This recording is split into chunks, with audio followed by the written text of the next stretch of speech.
So we got some big news on Ea College Football today, and especially for Dynasty, and we are going to talk about that right now. I'm not going to waste any time. Going to hop straight into this. So a lot of the content creators and reporters got flown out to an Ea event to play the game. It sounds like each one of them got to play the game for 4 hours. And they talked about gameplay. If you look at other content creators, they'll talk about it. But today, I'm going to talk about Dynasty specifically. So let's talk first. And this is going to be linked in the description so you can read this yourself. But this is according to The Athletic. So number one detail we got for Dynasty. Players can coach up to 30 seasons, and Dynasties can have up to 32 users either online or offline. Online Dynasty does not have cross-play between PS5 and Xbox Series X. So I think the cross-play thing, we already knew about that, but you can play up to 30 seasons, so it is capped at 30, and then Dynasties have 32 users. I think we already knew that as well, but we at least know, and it's confirmed, that you can only play 30 seasons. So for those of you that were hoping for more, I mean, 30 seems like a lot, and probably enough for me. So that is good to see that it's at least 30. So the next bit of detail here, custom conferences are back. Gamers can move schools around and put up to 20 teams in a conference. They can't create new conferences from scratch, but they can build the Pac-12 backup as if they'd like. They can choose the number of league games that conferences play and change the location of the conference championship games. All future non-conference games scheduled out in real life show up in this game, so that's a good thing. Players can create new non-conference games, but can't put them at neutral sites. Week 0 is a new addition to the game, but the quasi-regular game played in Ireland is not an option. Generic FCS directional programs are in the game, but no real FCS schools are in. Now, one thing I took away from this, at least the big, thumbs up here, is that 20 teams in the conference. So that is good. So if you want to create like a super conference, you could do that. 10 teams on each side. That's going to be a whole lot of fun. I can't wait to see what the community kind of digs up for that one. But then how about the non-conference game that you can't put them at neutral sites? That's interesting because I felt like that was a welcoming thing for NCAA, obviously 14 and the ones before that you could play non-conference games at neutral sites, and you can't apparently do that. I'm kind of bummed about that. I love that aspect of the game, especially if you have like a rival that's outside of your conference. Let's just, for example, Iowa versus Iowa State, two rivals, two different conferences. They can't play at a neutral site, which sucks. If you wanted to change that to any other stadium, you couldn't do that. So it sounds like that is not in the game. So next in the notes here, as in the old game, you can begin as a head coach, offensive coordinator, or defensive coordinator. Real coaches are not in the game, although Ole Miss's Lane Kiffin has said he would give away his likeness for free. Considering every single coach would love to be in the game for recruiting purposes, perhaps we'll see real coaches in the future, but that will require another licensing fee from EA. So the big takeaway from this is that no real coaches. Makes a ton of sense because obviously the licensing has to go into that. But also, you can be an offensive head coach or a defensive coordinator. This was actually something that was up in the air. I would think that they would not leave this out of the game, but it is confirmed in coaching carousel, or some type of coaching carousel is in the game, because you can start as an offensive coordinator or a defensive coordinator. Next section, as a Dynasty coach, you give yourself a backstory as a motivator, recruiter, or tactician, utilizing 11 skill trees for coaching abilities. You can grow the skills, but you can't be great at everything. You also manage your coordinators and have the opportunity to fire them after the season and poach new ones from other schools. Now, this is interesting because let's talk about the first part. The motivator, recruiter, or tactician, because this is something that's in Madden, because if you play as an owner, I believe it's like a motivator. It's something, 3 other things. I don't even know, but you can start your Madden franchise as 3 different types of coaches or 3 different types of owners. But then the more interesting part in this is that you can grow your skills but can't be great at everything. So it sounds like depending on which backstory you choose, you can only max out the tree that relates to your backstory. So back in NCAA 14, you had the recruiting tree and you had the offensive and the defensive. You could max out everything if you really wanted to, but now you can't do that, it sounds like. So right now, I think that this is a great start to how they are building this. And obviously, as years go on, they will obviously make this better based on community feedback, but it's a good start. And then you can also manage your coordinators and fire them. That is cool. Now, I don't know how that's going to impact anything, except for I'm thinking like maybe the coach trees will reset if you like obviously hire somebody that has other skills. But how will this affect like playbooks? I wonder how that'll affect. It probably won't affect it at all. But I like to run my dynasties by using the playbook of the offensive coordinator or defensive coordinator. That's just me personally. But obviously, you can hire and fire coordinators, which is cool. You weren't able to fire them before. You could obviously get new coordinators, but you didn't have that control to hire and fire. So that is pretty cool. Okay, so next thing is pretty cool, though, that they added to the game. Should be obviously in the game, but it's a cool feature that I'm glad they did not miss. It's the 4-game redshirt rule. So the 4-game redshirt rule also exists, so the games played stat will be worth keeping in mind when managing your roster. There will be no 6th or 7th year seniors in this game. So I'm guessing that, you can either have, a redshirt year and then you play 5 seasons. So it sounds like you can't play beyond 5 seasons. And then the 4-game redshirt rule. So if you play a freshman 3 games, they will still maintain that status going into the next year, obviously as a redshirt freshman. Okay, recruiting. The recruiting process is deeper than ever. Each class includes 4,000 prospects, including athletes who are back in the game, but you cannot create a prospect. Coaches have a certain number of hours to commit each week to scouting and recruiting, and a team can sign up to 35 players. They can encourage players to transfer to bring the roster under 85 scholarships, which essentially works like cutting them because they can't decline it. Okay, there's a lot of takeaways here. So first, the 4,000 prospects. I'm glad it's a big number.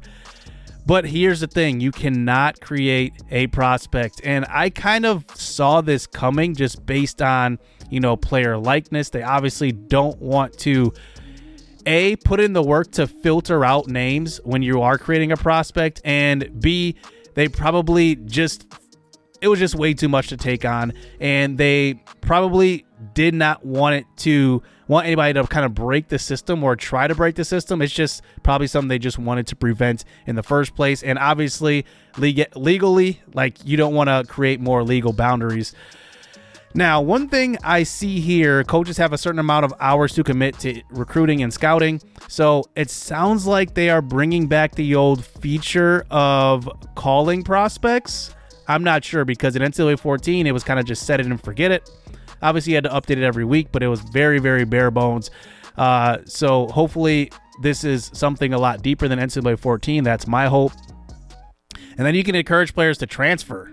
Now, I don't get that one, because if you could just cut them. Why don't you just cut them? It seems pretty simple. I don't get the encouraging players to transfer, but maybe I don't know. I don't know what the incentive there is.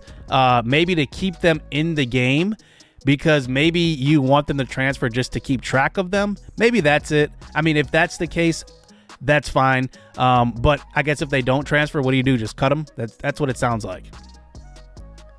Okay, the next section in recruiting.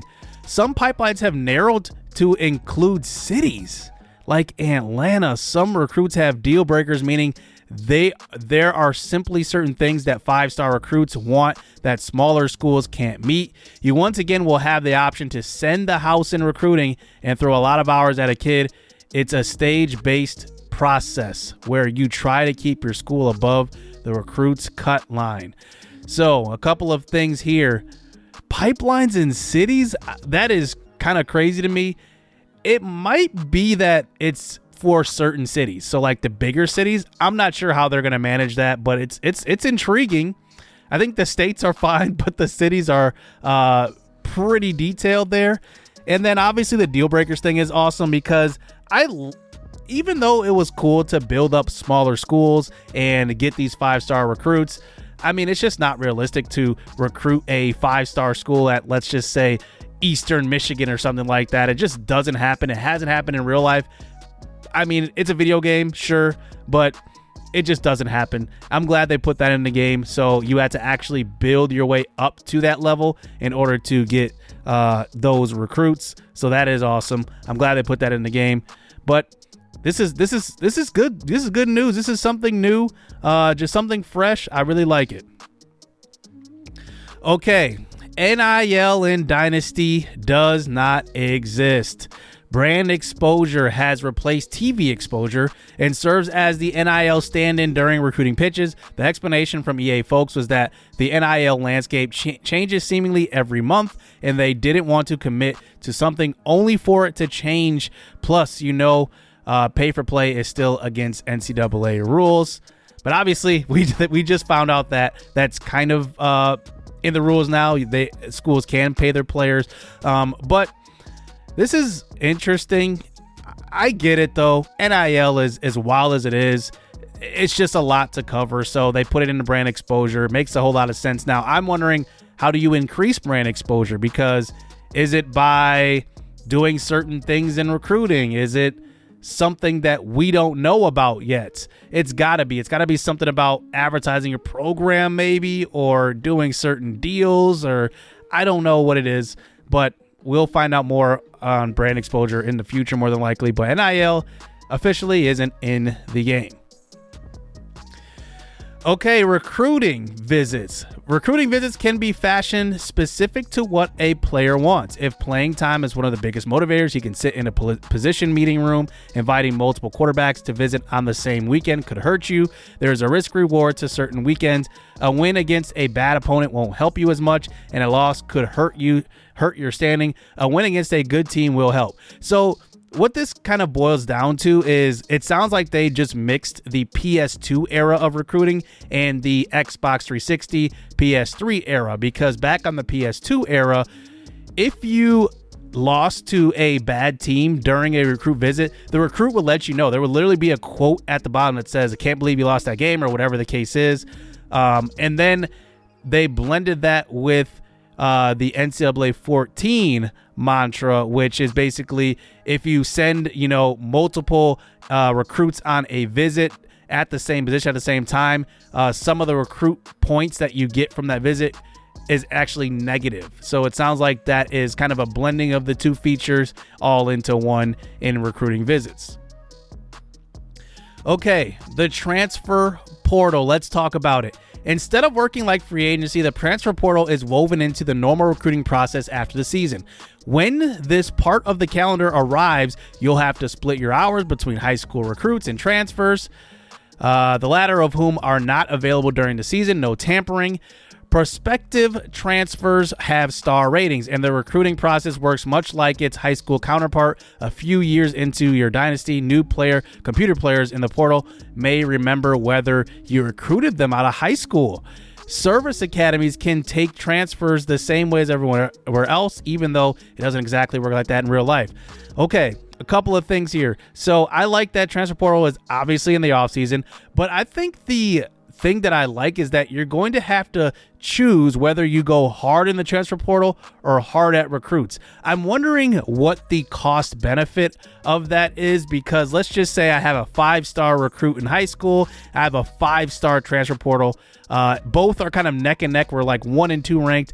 And how do you know what the risk is in going all in on one or going half in on one, half in on another? There's definitely going to be a lot to it. And it sounds like you're going to have to make a decision if you want to get a really good transfer or a really good high school recruit in the off season, and you're kind of battling. You're going to have to kind of choose. That's what it kind of sounds like. But the most intriguing part of this is that transfers will remember if you recruited them in high school.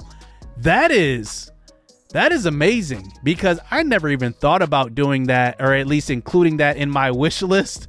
And seeing that that's in the game, what if you missed out on a recruit and then he comes back and says, I remember, I want to come to your school now? That would be an amazing storyline just for Dynasty, and it just helps with the immersion. Like, that's one of those small features that hopefully works, but will create such an immersion, especially in the offseason. The offseason is such a big part of college football, and really of any sport, but especially college football now, based on, you know, all the transfers and players getting recruited to one school, going to another, going back home, things like that. It happens literally all the time. These big time 4-star, 5-star recruits go way across the country to play for Alabama or whatever, and then all of a sudden transfer back home to play for maybe a smaller school that maybe they grew up watching, and they end up finishing out their career there. And it literally happens all of the time. So can't wait to see that in the game.